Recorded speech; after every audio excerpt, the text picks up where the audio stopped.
What's going on, guys? Linus here, and welcome to Total War Warhammer 2.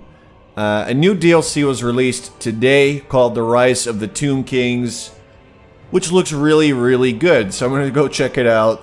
We're going to start a new campaign. I am not really good at Warhammer, though, or at Total War. Or Total War Warhammer. Not the best, so I'm just going to point that out right away before we begin. I'm going to make tons of mistakes. I've played this game for less than 30 hours. Which is enough to give me some knowledge, but not quite enough. But these are the 4 new leaders that were introduced. Settra the Imperishable, Grand Hierophant Ketep, High Queen Khalida, and Arkhan the Black. They're all really interesting in their own ways. But I decided to play as Settra for a very simple reason. The initial challenge is easy. I typically like to play at easy or normal initial challenge because it gives you some idea of how your positioning is within the world. You know, you play on a big map. Sometimes you get enemies nearby that you don't really want to mess with, and that's probably the case for Ketep or Arkhan. Not to mention, I think Arkhan is kind of interesting because he can recruit units from a different faction than his own. So I'm gonna play as Settra, like a real newbie. He gets public order plus in all provinces, a little bit extra growth. He can produce province capitals and settlements a little bit quicker, and then as a lord in battle, his leadership aura is a lot bigger, and the casualty replenishment rate is slightly higher for tomb guards and skeleton chariots, which you actually don't have at the beginning. He gets some tomb guards, so I guess that does count, and he gets a Cambrian war sphinx, which I'm really excited to see that in action. The attributes we'll just go over as we start the campaign.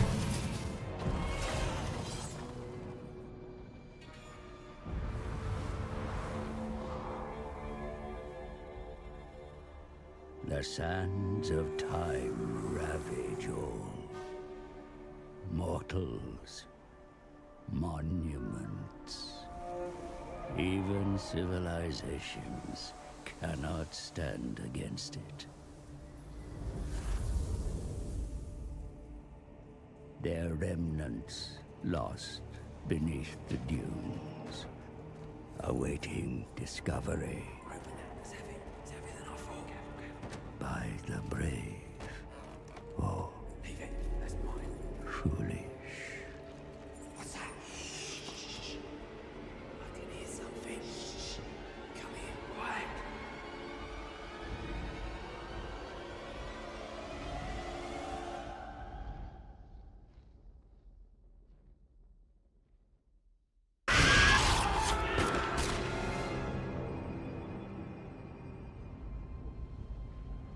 Like time itself, the living are not welcome in Nehekara. For this is the land of the dead, ruled by the Tomb Kings, where only the expired may serve. In life, they were tyrants, now cursed with undeath.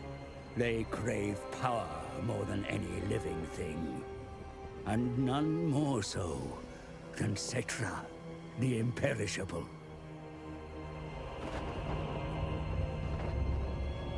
Eternity was promised, but the Tomb Kings awoke to unlife, no longer beatific sovereigns. Their kingdoms as decayed as their bodies. The glory of Khemri lost, forgotten.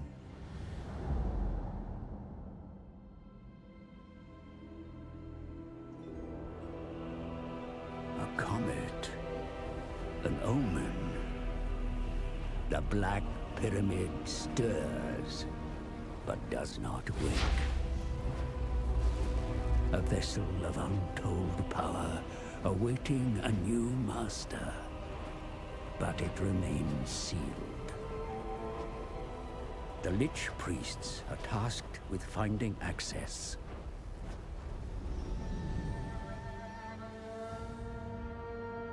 they venture deep into the catacombs, seeking clues. Discovering an obelisk inscribed with hieroglyphs as old as the desert gods. The answer lies in the 9 books of Nagash, the original tomes of undead lore, authored by the arch-necromancer. Due to the turbulence of the vortex across the ocean, not 9, but only 5 books are needed. Then, the pyramid shall open.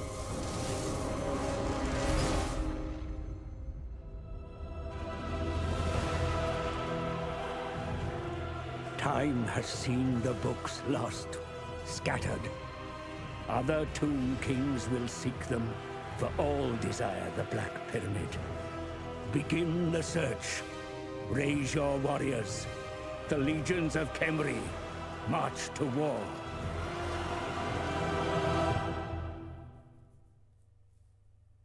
Alrighty, what an intro. I always say that an intro is not complete without a jump scare. So at least we got that.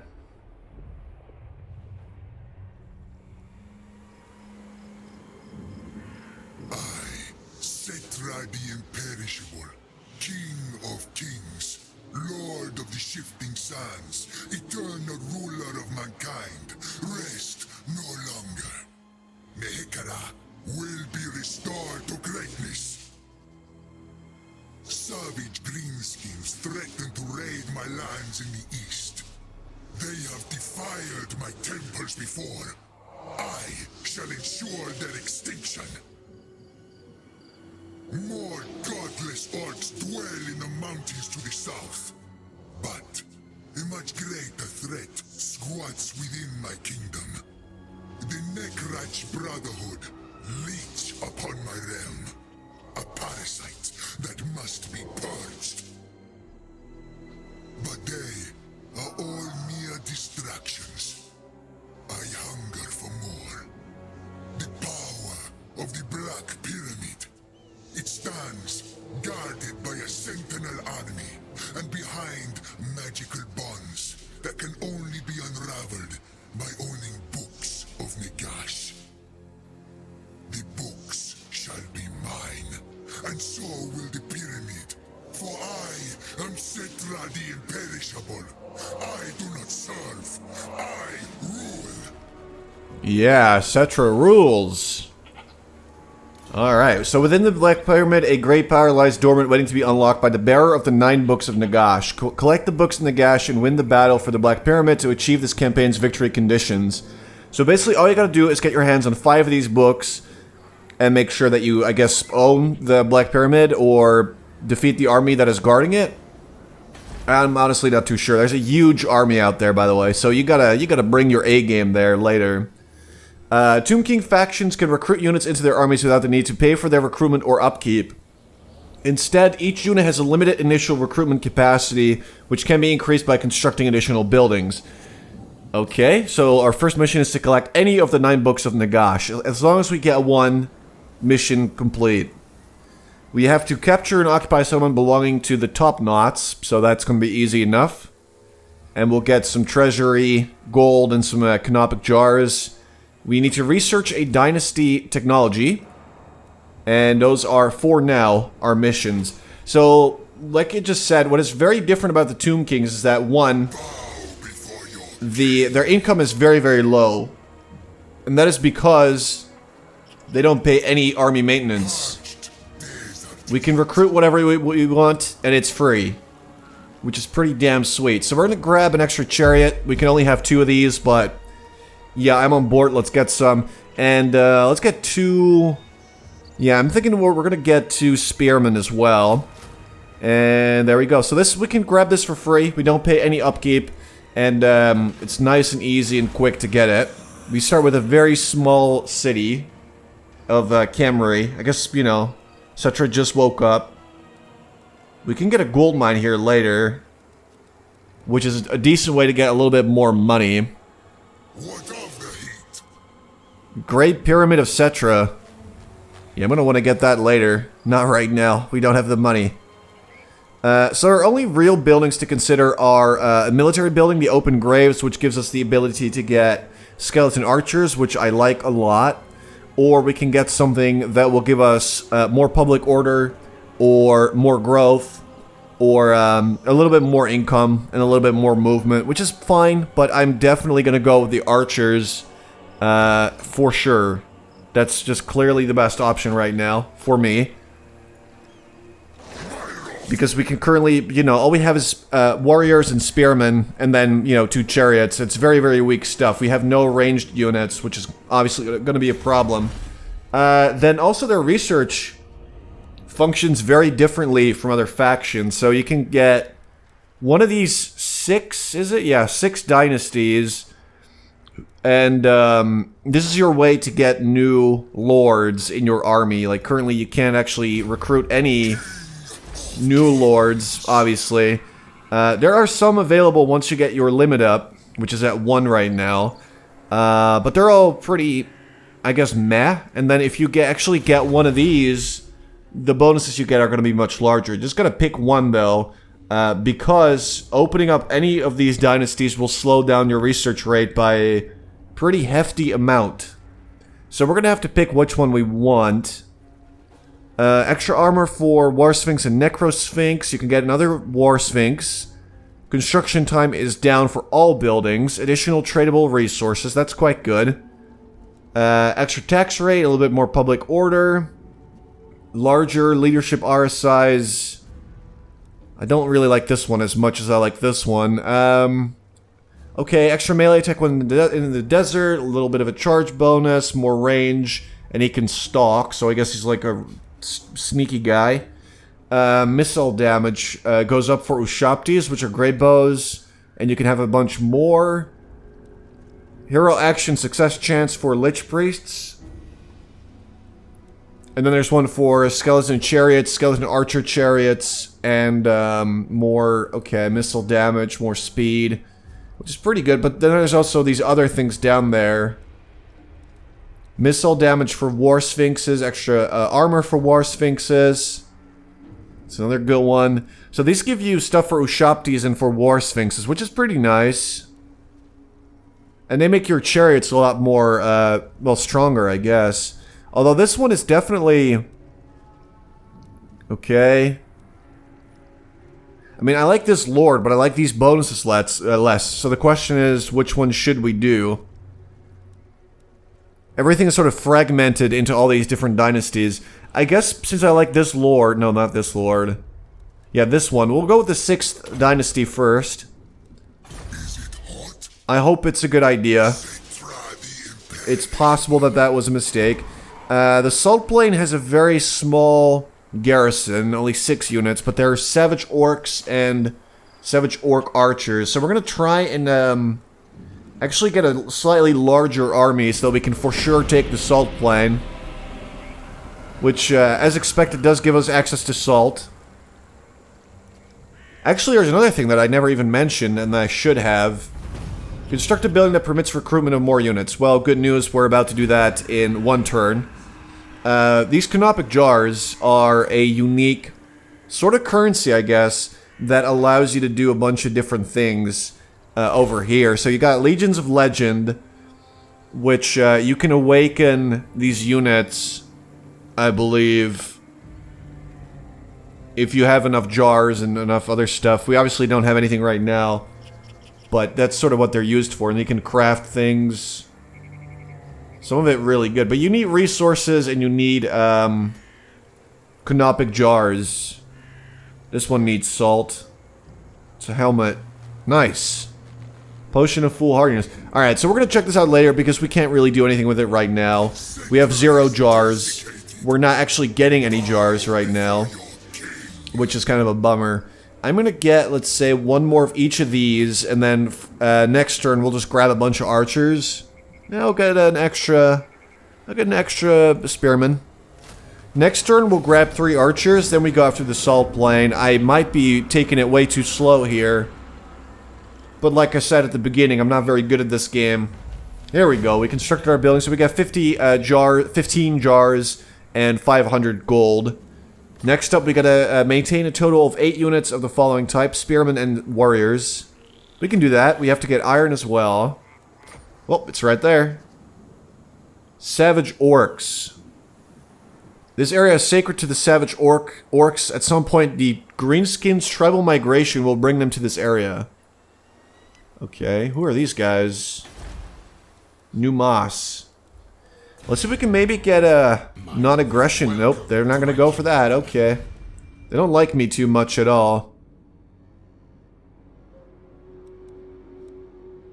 I can't even negotiate with some of these other ones. What about the sentinels? They definitely do not like me. Rakoff. Non-aggression pact. Let's do it for an... Oh, come on. Look, I'm just trying to be peaceful for like a second here. I mean, these guys I'm supposed to destroy later. And they're apparently not that strong, so I think they'll probably stay away from me. Anyway, so we don't really have to worry about that. Let's get some archers now. Alright, and this is really all the army I think that we really need. Oh, wait, okay. We actually could have moved into the city, which would have given us several benefits, such as, you know, global recruitment, higher public order, and all that stuff, so I probably should have done that. I wish I'd realized that slightly sooner. Dude, Settra's going insane, by the way. Just swinging that thing around everywhere. Alright, but this should give us the army that we need to stand up to the top knots here. Even though they're also recruiting. They got 5 units with another 6 in there. We definitely have the numbers. And then we have our War Sphinx, obviously, which will cause terror. It's armor piercing, it's armored anti-infantry. It's got a huge amount of health and some really, really good armor, so... It should be, I think, mostly safe against my enemies. Then the Tomb Guard is also quite good. Let's check this out. Let's go to the Salt Plain. Let's see if this battle will go in our favor. Yes, it is. All they have is Savage Orcs. They're just damage dealers with 0... Savage Orcs physical resistance. Okay. But they got no armor, so... I think we should be able to do this. We're all level 1. Let's just auto-save or quick-save to make sure that we got somewhere to go back if I completely mess this up. This is where my incompetence will truly shine. Oh, they got a little goblin guy, Skulk. I actually didn't see what he was, but he might be like a wizard guy. In which case, we gotta get close to him. Alright, here we are. So, winds of magic are at 11. Do we even... Yeah, we got some magic. Explosion. Around ourselves, which will deal a bunch of damage. Totally weak against armor, and it does not affect friendly troops. That's quite good. Let's gamble for slightly more. Please. Yeah, there we go. Yeah, 11 to 15. It's not that bad. Start deployment. Alright, so... Let's group together our melee guys, our archers, and our technically cavalry. I mean, this is a monster, not really cavalry, but whatever. And then you're going to be your own group. Alright, so we got these 2 sort of land bridges that we have to cross. I mean, we could cross over here or over there. We don't really know where they're going to be, obviously. I think I'm going to... Let's see, spread this out a bit more. There you go. Alright, this way we can, you know, we can deal with either of these outcomes because we don't really know where the enemy will be. We only have 3 archers. I wish we'd had more, but we didn't really have time to get a whole bunch more. 2 chariots, which is not bad. I'm actually going to keep those back a little bit, and then the War Sphinx is so armored that I think we should be able to send it out there. Let's see where they are. Oh, actually, okay. So most of them are right over here. They're just waiting for me to make a move right now. They have 2 archers as well, but they have poor accuracy. Oh boy. I guess what we're going to do is we're just going to straight up Let's see, let's grab these guys and make a formation here. Wait. Okay, there we go. Make a formation there, and let's send in our archers on this side. We're just going to completely ignore these guys for now. There you go. I could send one chariot. They are anti-infantry. I could send them over there, but then they'll just get destroyed if these guys move around like that. But I will put the chariots right there. Let's see, these guys will serve as backup. And obviously we want Settra to be over here as well to provide morale for the men. Or, you know, skeletons are not really men. Sadly. Still look cool though. Alright, so apparently they're archers. Oh, we're actually right outside their range. This is calculated, don't worry. I totally meant to do this. Yeah, just push on through there. Just let them through, boys. Let them through. They're supposed to be shooting arrows here. Oh wait, we can hit them from here. Apparently our range is bigger than theirs, so we can just, you know, loose from here. Just fire. The archer boys are not having any of it. I mean, these guys really should be attacking now. They are taking heavy fire. But they seemingly don't really care. I mean, I guess I'll just get my free attacks in, right? That's not too dumb. Alright, what we'll do to distract from this general things, whatever is happening there. I'm gonna go like that. We'll attack from the left side, see if we can maybe flank later. They are starting to push now. Let us defend our archers. Alright, Tomb Guard, you are my most prized... I mean, I don't want to call you possession, but what are you if not a possession, you know? Alright, just go over there. Did I not? Okay, just stand over here. Either way, we are going to want to defend our guys. I'm actually going to send out Settra as well, because he's armored, so I feel like he should be able to deal with us. Then there's the War Sphinx, which I haven't even used, so let's send him out there as well. And we'll try to go around and flank him like that. Okay, so they took like a hefty amount of damage already. Also, the final thing that I should have mentioned is that this is unique to the Tomb Kings as well. They got the Realm of Souls ability where the more of your units die, basically you reach tiers that give you hit point regeneration, and eventually if you reach the 3rd tier, you need to lose a lot of dudes for that, you can summon a new Ushapti, which is apparently, I think a Great Bow, it said earlier. Either way, it's supposed to be a pretty cool unit. Let's use our explosion, let's check this out. Oh my god. Yep, they felt that one. They felt that one. There goes their morale. That is completely gone. Alright, chariots fall back. You are not meant for prolonged fighting. And we're gonna march on out there. Here's the War Sphinx. Oh, is it shooting? Apparently they got people with bows on the back. I didn't even realize, but yeah, apparently they can do this. Let's go War Sphinx. Let's do this. Morale on the left side is already shattered. Let's move in. These guys are still holding their own. Probably need a few more arrows up in their faces to put an end to that. Alright. We should probably do this, right? Just flank them. Flank them hard. Alright, let's see if we can get the chariot to swing around like this. War Sphinx, join your dudes. We still have to drive these guys back. Put you there. I actually figured out how to do this today. And I'm very excited. I didn't know that you could give such precise pathing. Or if I didn't know about it, then I completely forgot. Okay, they're running. I mean, that sounds good, right? Go after them. Make sure they don't return. Let's just completely ruin their morale here, why don't we? And go after their archers. Alright, War Sphinx, I don't know where you're going. But I don't like what I'm seeing. Yeah, I probably shouldn't have given you such a weird order. Just go for them, maybe? That was a horrible, again, terrible pathing. Go straight for him, sort of. Okay, there we go. Yeah, they're going down. They're going down.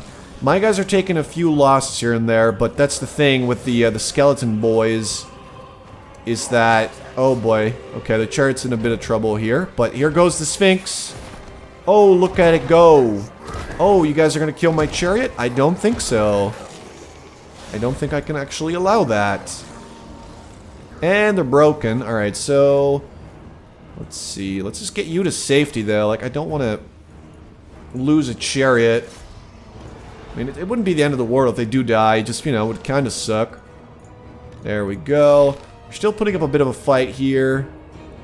Seems silly, but okay. Shoot them. See if we can maybe take out whatever remains. There's still some, like, stragglers and stuff. As you can see, the Sphinx is barely taking damage. Like, that thing is completely okay. Let's see if we can maybe go after their leader. The wizard. He's a great shaman. There we go, man. I would not want to fight one of these guys. He hasn't actually taken a single damage, I don't think. Like, it is putting up a pretty good fight. And it's scaring the enemies. Alright, go after the archer then. See if you maybe can scare them a bit. Don't go after them anymore. Just give up on that. It's unnecessary. Let's get that guy back. They're about to win their battle here. There's still somebody back here. Just give up. That's fine. No reason to push up there anymore. Let's get maybe over there. Alright, here we go. I think they're basically done for. Yep, there we go. We win. It's over. Boom, hit him, chariot boys. I realized later that it's actually a good idea to fight a little bit after the battle's over. Because essentially, that's free experience if you can still get a couple of kills here and there. I mean, they're too far. It's never gonna work. See if you can maybe still get over there. I don't know. Oh boy. Alright, I'd say that was actually a pretty good battle. I mean, I'm a little bit, you know, I'm not entirely impartial here. But I think I did okay, because we didn't lose anybody. We could have easily lost the chariot. Because basically, you know, I think if they get stuck in combat, they're, yeah, they're vulnerable if they're pinned in combat. So that's something that you do want to prevent. Get him, Sphinx. Get him. I mean, it's not super fast. Actually, it's quite fast. Oh, man, they're like firing arrows from there? That's awesome. At this point, this has to be one of my favorite units in the entire game. Like, it's actually insane. Hit him. Yeah, there we go. Eat him, boy. I mean, there's no way that they're gonna actually kill that wizard. He's, you know, he's got too much health. Oh, man. Alright, well, we did what we could. I don't think there's much more that we can really hit here. There's some more running away here and there. Okay, try and maybe get them. Whatever. Grab those boys. Orc boys. Alright, speed it up. Here they go. They might actually get the last guy who's still out here. Sorry, guy. Looks like you're not gonna make it. They missed him completely. Okay, well, he's dead, so... Good for us. I'll kill that guy as well. Yeah, that's what I'm talking about. Alright, there's one last guy out there in the middle. That's okay. We don't, you know, need to worry. Decisive victory. We still lost a good amount, though. 254. But they lost a lot more, and that's what I like to see. But this was our very first battle. Which is, you know, those are going to be pretty easy. Look at that, though. They got a lot of kills. Like, the archers did really good at the beginning. I got really lucky that I placed them, like, right outside of the other archers' reach. So they were able to just sort of rain down arrows on the enemies and do a whole bunch of damage. And then the chariots did good, too. And the Sphinx, this little swordsman, that was good. That was a good battle. Their leader killed no one. I mean, that's got to be embarrassing. Alright, you can finish now. That's cool. You can finish loading. We get it. You know, you're doing a lot of work back there. Come on, please.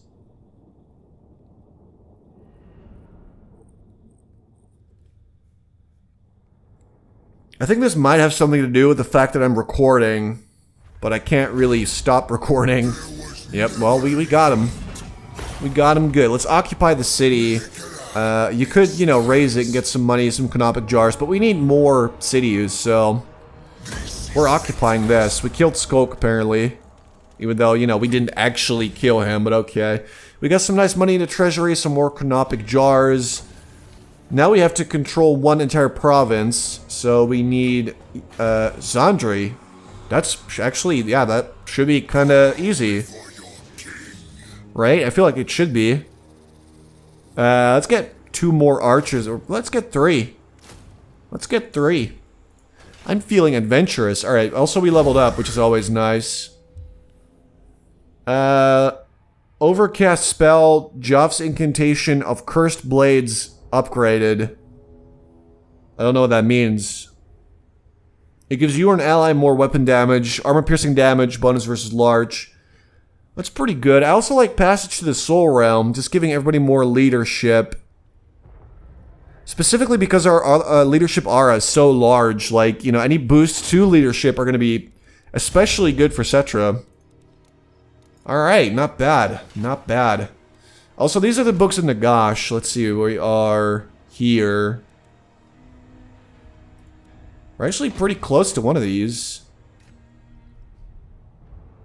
So there's a settlement here that we need to occupy, and that'll give us one of the books. This one specifically will give us an extra army capacity, which is great, you know, more armies, I'm down. And there's one towards the west a bit, which will give us a whole bunch of canopic jars. It will make lords that you recruit higher rank, and it reduces your wound recovery time, which is okay. Vulture Mountain, alright, well, we'll have to go there later. I'm thinking the first one that we have to go for is probably going to be this one. Oh, actually they show them on the map, so you can sort of see where some of these books are because of magic. I'm guessing that's one too. Kingdom of Beasts. Sounds cool. Sounds very cool. Alright. So we're just recovering our army and all that. Alright, so I'm actually going to end it here for now, guys. Please consider, if you enjoyed the video, dropping a like or a comment. I would really appreciate that. And in the next part, we're going to go after Gorgazan, because it looks like it's sort of undefended, and then also I could march on Zandri right now and see if it's empty. And if it is, you know, that'd be cool. But then I would leave the salt plain open to being recaptured by the orcs, so I'm not going to do that. So that's the plan for now. I hope you guys enjoyed. Thank you so much for watching, and I'll talk to you later.